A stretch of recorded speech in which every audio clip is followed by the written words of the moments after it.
Now to the murder of Gabby Petito and the manhunt for her fiance. A vigil was held tonight in Salt Lake City, Utah.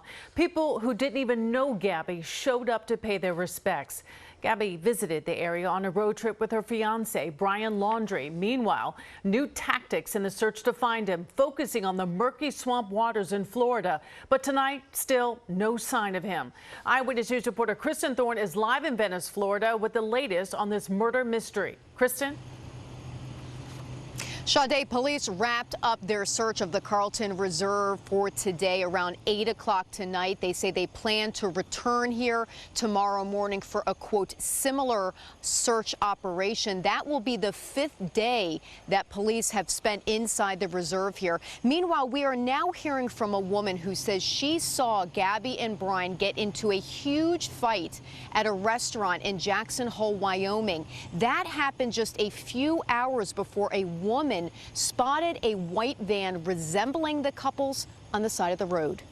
On Wednesday, divers were brought into the Carlton Reserve. A spokesperson for the Northport Police Department says they're using dive teams, boats, and sonar equipment in their search for Brian Laundrie, but that does not mean anything specifically has been found here. It's just part of the overall search process, they say. The rest of the search Wednesday looks similar to all the previous days. Police from multiple law enforcement agencies used ATVs and canines to search the area of the reserve in Venice. Brian's parents say Brian went into the reserve last Tuesday, August 14th, but they didn't report him missing until 3 days later, last Friday. We've deployed numerous resources and we are trying to cover every acre in this preserve. We're now learning Brian and Gabby got into an explosive argument at a restaurant in Jackson Hole, Wyoming, just hours before a white van resembling theirs was seen on the side of the road. Nina Seely Angelo says she witnessed the entire incident at Mary Piglet's restaurant. Friday, August 27th, 1 p.m., sitting right next to them. They got kicked out of the restaurant and were fighting with the hostess. They were fighting with the hostess. She was hysterically crying.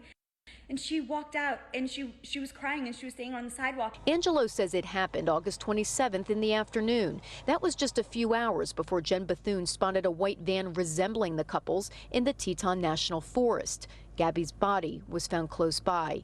On Wednesday, we spoke with KARYN, who lives across the street from Brian's parents in Northport, Florida. She says she saw Brian in the neighborhood when he returned from his trip out west. They, as a family, the mom, dad, and him came out to take a stroll in the neighborhood. That was really all. You didn't think anything of it? No, not at all. ABERTS says she also saw Brian working on the camper van in the driveway in the weeks leading up to his trip with Gabby. Woodwork, you know, putting up paneling or making a bench, it looked like of some sort in the van. We didn't know that they were converting the van, we just knew that they were working on it. A funeral home on Long Island says that Gabby's funeral will be held on Sunday. When I reached out to the Petito family attorney to confirm that, the attorney would only say that the details of Gabby's funeral are still being ironed out.